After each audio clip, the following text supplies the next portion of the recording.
Bismillahirrahmanirrahim. Assalamualaikum warahmatullahi wabarakatuh.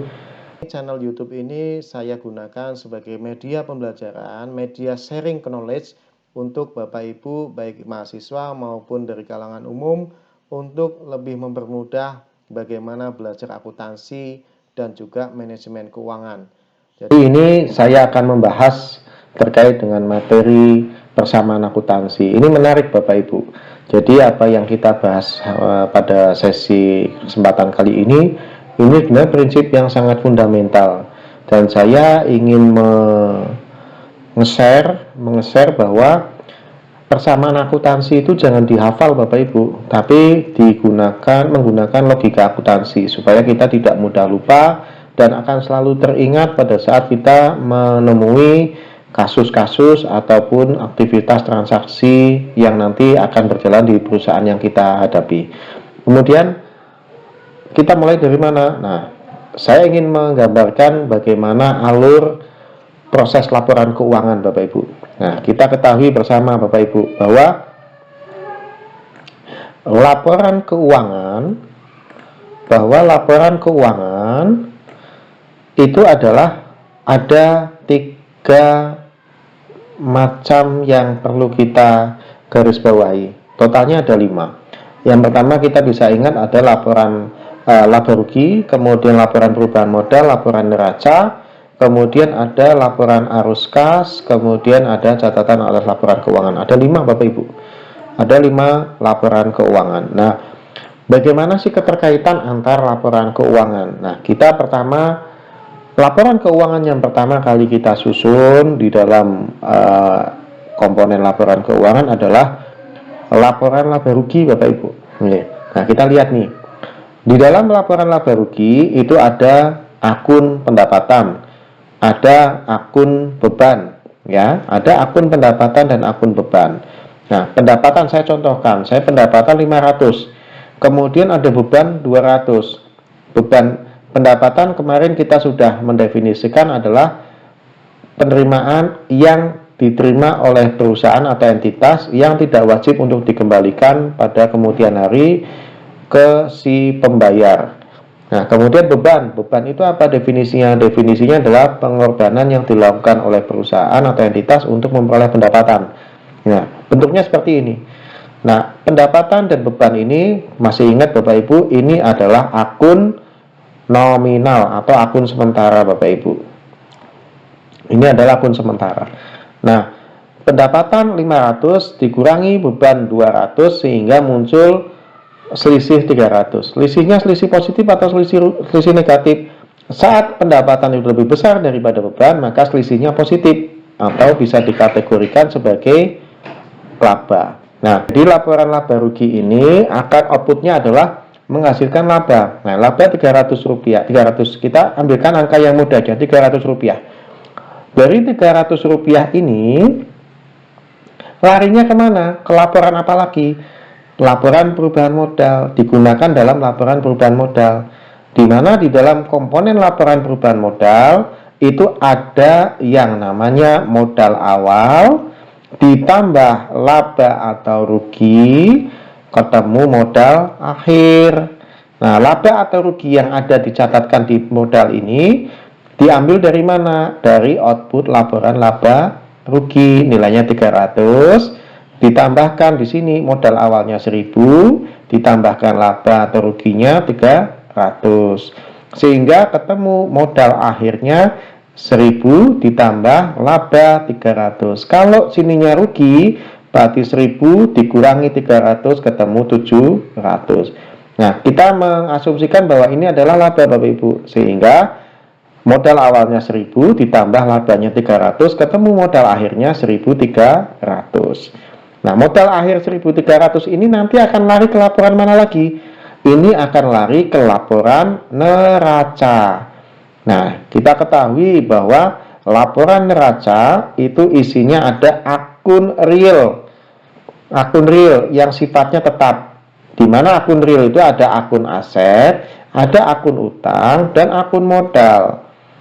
Sebelah kiri itu adalah debit aset itu adalah sumber daya yang dimiliki oleh perusahaan atau harta yang dimiliki perusahaan, sedangkan sebelah kanan atau sebelah kredit itu adalah sumber daya yang digunakan untuk memperoleh aset.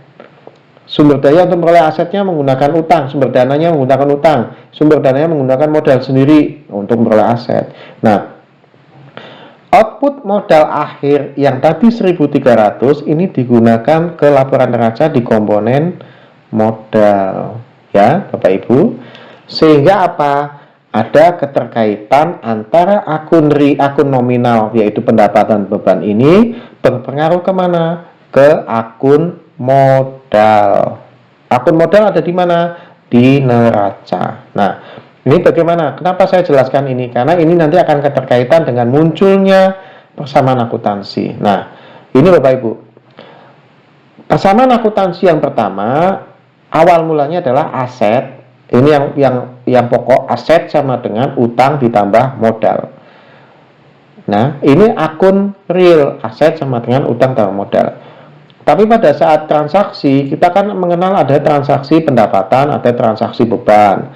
Itu di mana, bagaimana kita menjurnalnya, dan bagaimana acuan debit dan kreditnya. Maka kita mulai dulu, aset sama dengan utang ditambah modal, ditambah akun nominal. Nah, akun nominal ini apa? Akun nominal ini adalah akun yang ada di dalam laporan laba rugi.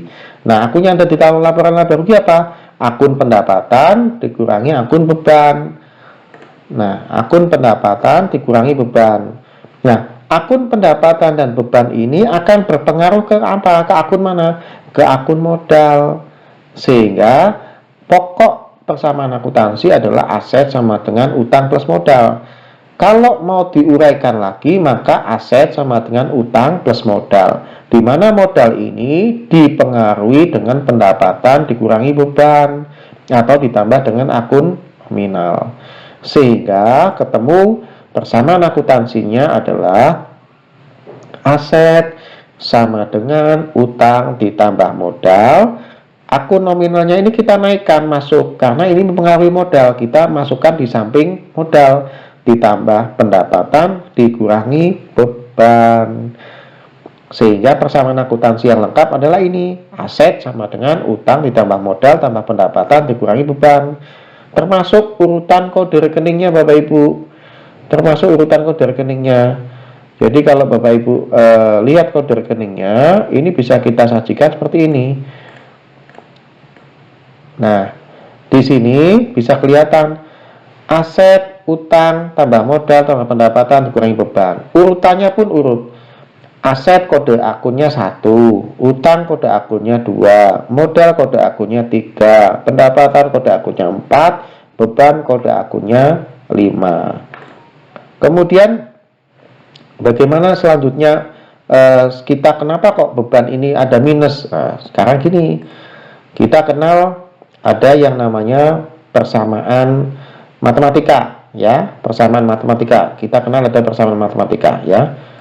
Nah, di persamaan matematika itu kan kalau sebelah kiri atau sebelah kanan dari persamaan atau sama dengan ini dipindah ke jalur yang berbeda, maka nilai yang tadinya negatif akan berubah menjadi positif, ya, atau biasa dikenal ada sifat komutatif. Nah, di sini ada aset sama dengan utang tambah modal tambah pendapatan dikurangi beban. Oke ya. Nah, beban ini yang tadinya bernilai negatif itu digeser Bapak Ibu. Beban yang tadinya ini nilainya negatif, ini digeser, dipindah ke depan sebelah kiri sama dengan, sehingga yang tadinya negatif menjadi positif, sehingga muncul persamaan akuntansinya adalah beban ditambah aset sama dengan utang ditambah modal tambah pendapatan. Nah, inilah persamaan akuntansi yang lebih mudah diingat. Kenapa? Karena nilainya positif semua. Nah, kenapa kok nilainya positif? Nah, ini nanti kita jelaskan. Karena kaitannya hubungannya adalah dengan saldo normal. Kalau saldo normalnya negatif, Bapak Ibu akan kesulitan nanti pada saat melogika. Nah, saat kita menggunakan ini, Kenapa ini kayak garis merah? Nah, saya garis merah untuk membedakan sebelah kiri saya, sebelah kiri sama dengan itu saldo normalnya adalah debit. Debit itu artinya apa? Sebelah kiri dari sama dengan. Sedangkan kredit itu artinya sebelah kanan dari sama dengan. Gitu ya. Oke. Jadi saldo akun beban, saldo akun aset itu saldo normalnya ada di kamarnya ada di debit. Sedangkan saldo akun normal untuk utang, modal, dan pendapatan, saldo normalnya ada di kamar kredit atau sebelah kanan, kanan sama dengan. Oke ya, paham sampai di sini. Selanjutnya adalah bagaimana persamaan akuntansi itu dijadikan kaidah untuk penjurnalan. Saat posisi ada di debit, maka segala akun yang ada di komponen debit yaitu beban dan aset apabila bertambah masuk ke saldo normalnya. Misalkan beban aset ini saya anggap ayam sama bebek ya, dan debit itu adalah kandangnya. Nah, pertanyaannya adalah saat saya membeli ayam, ayamnya bertambah. Ayamnya bertambah, aset saya bertambah, ayamnya bertambah. Saat ayam bertambah, saya masukkan ke kandang ayam toh? Ya, jadi kita masukkan kandangnya sesuai dengan kandangnya. Atau contoh lagi adalah saat kita beli bebek. Beban, saat kita beli beban, maka bebek itu kita masukkan ke kandang. Karena ini adalah kandang yang disediakan untuk menampung beban dan aset. Kalau tadi saya contohkan analoginya pakai ayam sama bebek. Nah, kalau misalkan ada transaksi menambah beban, ada transaksi menambah harta atau aset perusahaan, maka saldo normalnya di posisi debit. Nah, sebaliknya, apabila ada pengurangan beban atau pengurangan aset, maka saldo normalnya lawannya mengurangi debit atau posisi di sebelah kredit. Ya, jadi kalau bertambah menyesuaikan saldo normalnya. Kalau berkurang menyesuaikan saldo lawannya. Bagaimana dengan yang di sisi kanan? Sama Bapak Ibu. Di sisi kanan, apabila utang ataupun modal ataupun pendapatan ini ada penambahan, maka saldo normalnya ada di kolom kredit. Utang bertambah berarti kredit bertambah, masuknya di komponen kredit. Modal bertambah masuk di kredit, pendapatan bertambah masuk di kredit. Nah, saat berkurang, utang kita berkurang, ada pelunasan utang misalkan, maka saldonya tidak di kredit tapi lawannya saldo normal. Lawannya saldo normal apa? Tadinya di kredit menjadi debit. Modal berkurang, maka di debit. Pendapatan berkurang, maka posisi di debit. Seperti itu ya Bapak Ibu. Saya ambil contoh. Nah, contoh 1. Nah, tanggal 8 Agustus tahun 2021, perusahaan A membeli sebuah kendaraan seharga 100 juta secara tunai. Nah, analisanya bagaimana? Kita lihat transaksi tersebut akan mempengaruhi aktiva yang mana? Itu dulu. Aktiva itu apa? Aktiva itu adalah komponen yang ada di sini. Nah, komponen yang ada di sini. Asetnya apa aja? Nah, dari kasus ini tadi, dari soal ini, membeli sebuah kendaraan seharga 100 juta, maka perusahaan itu akan bertambah apanya? Otomatis akan bertambah hartanya. Harta yang apa? Berupa apa? Harta berupa kendaraan. Harta berupa kendaraan nilainya berapa? 100 juta. Nah, di sini dilihat transaksi tersebut akan mempengaruhi aktiva atau aset, yaitu apa? Menambah kendaraan. Oke ya, menambah kendaraan. Nah, saat transaksi ini menambah kendaraan, kemudian selanjutnya adalah kita melakukan pembelian dengan menggunakan metode apa? Ya, jadi yang pertama kali Bapak Ibu identifikasi adalah saat melakukan transaksi apa yang bertambah di perusahaan atau apa yang berkurang di perusahaan, khususnya di bagian asetnya atau hartanya. Nah, kalau ini yang bertambah apa? Kendaraannya bertambah karena membeli. Nah, kemudian membeli secara apa? Secara tunai. Nah, saat membeli secara tunai artinya apa? Kita membayar menggunakan uang kas, uang tunai kita, atau menggunakan aset berupa uang kas kita. Sehingga kas perusahaan berkurang sebesar 100 juta. Kenapa berkurang? Uang tunai yang dimiliki oleh perusahaan digunakan untuk membayar ke pihak luar sehingga kita memperoleh kendaraan senilai 100 juta. Jurnalnya bagaimana? Nah, seperti ini. Kendaraan pada posisi kendaraan bertambah. Nah, kita lihat. Kendaraan ada di mana? Kendaraan itu merupakan bagian daripada aset. Aset tetap. Nah, saat aset tetap ini bertambah, ingat, aset tetap bertambah masuk ke saldo normalnya debit. Maka kita posisikan di debit. Kendaraan bertambah masuk di debit sebesar 100 juta.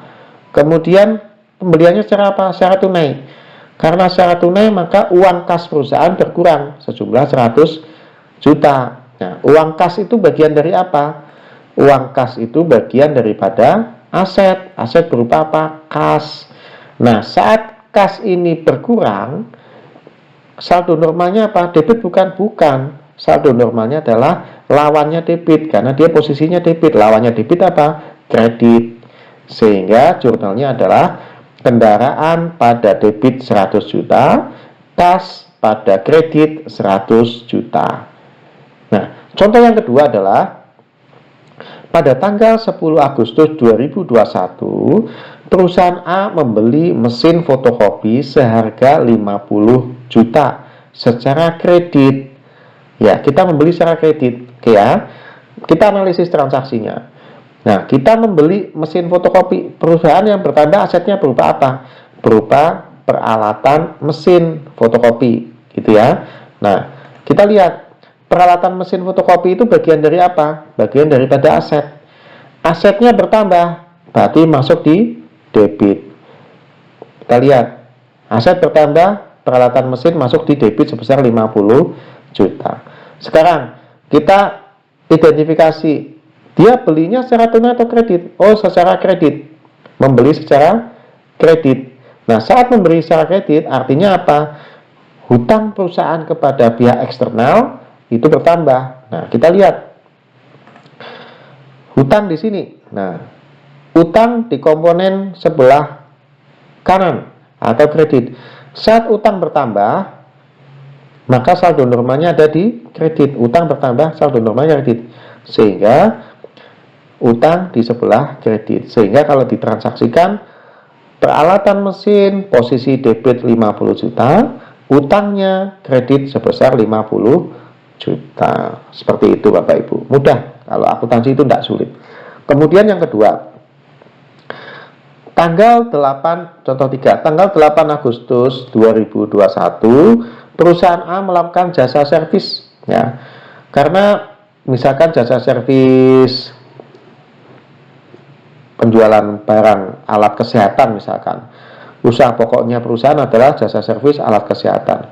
Seharga 80 juta secara tunai. Jadi perusahaan itu sudah melakukan jasa perbaikan alat kesehatan dan sudah dibayar oleh si pemberi kerja sebesar 80 juta secara tunai. Nah, kita identifikasi. Perusahaan A melakukan jasa servis sehingga dia memperoleh pendapatan. Saat dia memperoleh pendapatan, artinya apa? Pendapatan bertambah atau berkurang? Saat dia memperoleh pendapatan, pendapatan bertambah. Bagaimana kalau di akun di sebelah kanan bertambah, pendapatan bertambah, masuk di kredit. Kita lihat.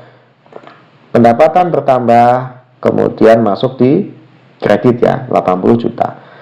Sekarang diterima secara tunai, artinya perusahaan itu menerima uang kas.